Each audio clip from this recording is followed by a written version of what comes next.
Central State Park and Wilderness at an elevation of 8,516 feet above sea level.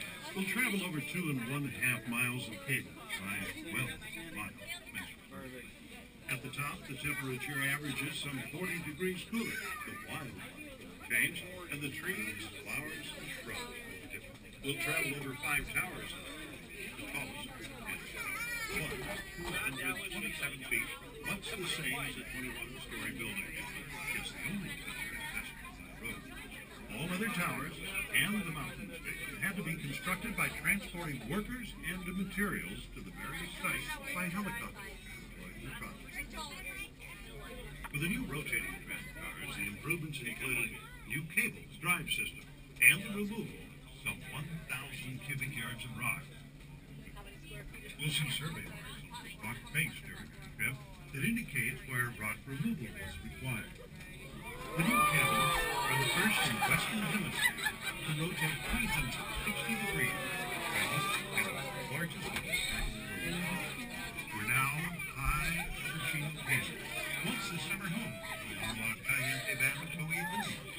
Since there are many streams that flow year-round, the canyon has an abundance of vegetation, including sycamore, cottonwood, alder, black maple, and a great deal of wild grapevine. To the left of the trail, or south of the tram car, is but one of the many waterfalls that is fed by runoff from the mountains. During our upward journey, we passed through a variety of different life zones, ranging from the Sonora Desert to the Alpine Fringe. It's a little like making a motor trip from Mexico to Alaska. We believe this is the only place in Southern California where this change occurs. As we approach tower number 2, at the top of the tower, you can see a 16 by 16 foot yellow helicopter platform used during construction and now used during the tram's maintenance period.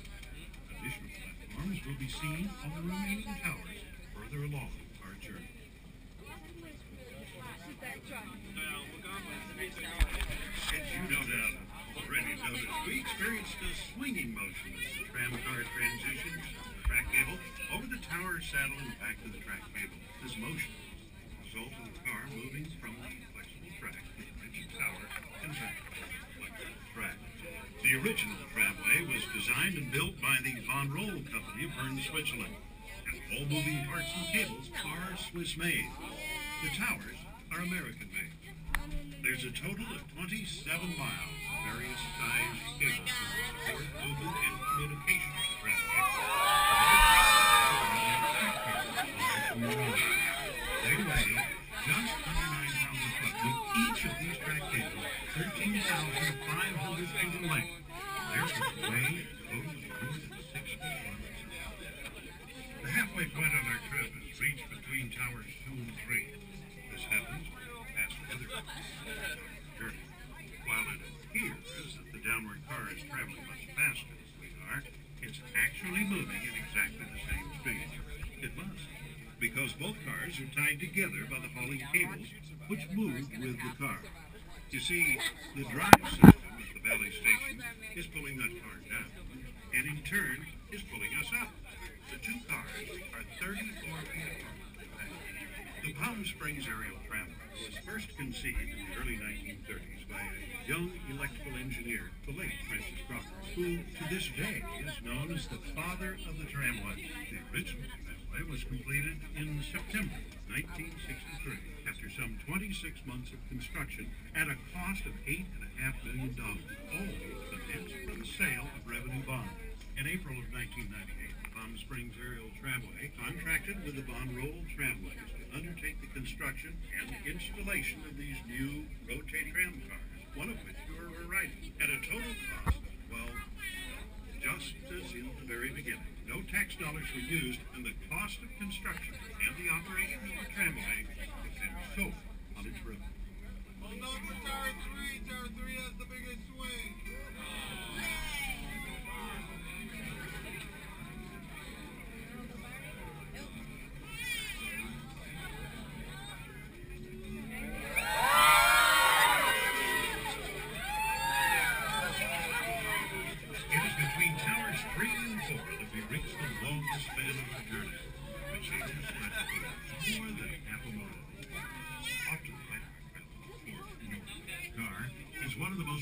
scenic sights of our entire trip. The majestic spire of the Pino Cathedral rocks. Visible testimony of the solid granite core of these mountains. As we continue our journey, the life zone changes become more obvious. You'll see a variety of pine trees, including pinyon, big-cone, lodgepole, and plain fir. Natural residents in high country include deer, mountain lion, fox, bobcat, raccoon, and the California gray squirrel.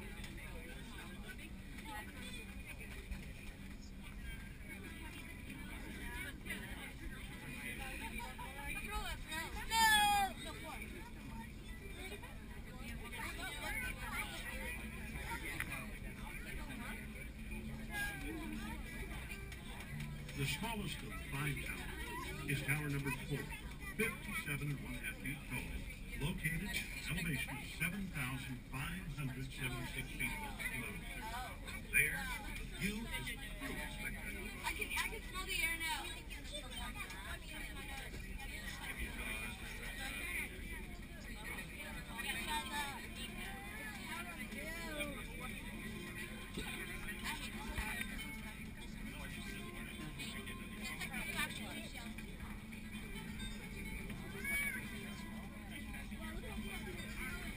Below, you will be able to see the many desert cities of the Coachella Valley and as far south as the Salton Sea, some 50 miles away. Off to the left of our travel is Golden Trails, named in honor of God. And to the right of our travel is San Gorgonio, at 11,496 feet, the tallest mountain in Southern California. We are nearing the end of our journey now. Within the state park and wilderness are more than 54 miles of summer hiking trails and, in winter, many miles of snowshoe cross-country ski opportunity. This is, by the way, one of the very few pristine wilderness areas of Southern California and has been designated a national wonder. Water of the easy trails is found along the valley just behind and below the mountain station. For those who wish to venture beyond the mountain station, be sure to try clothing and hiking boots and boots. Please stay on the prepared trail for this magnificent wilderness setting that you can.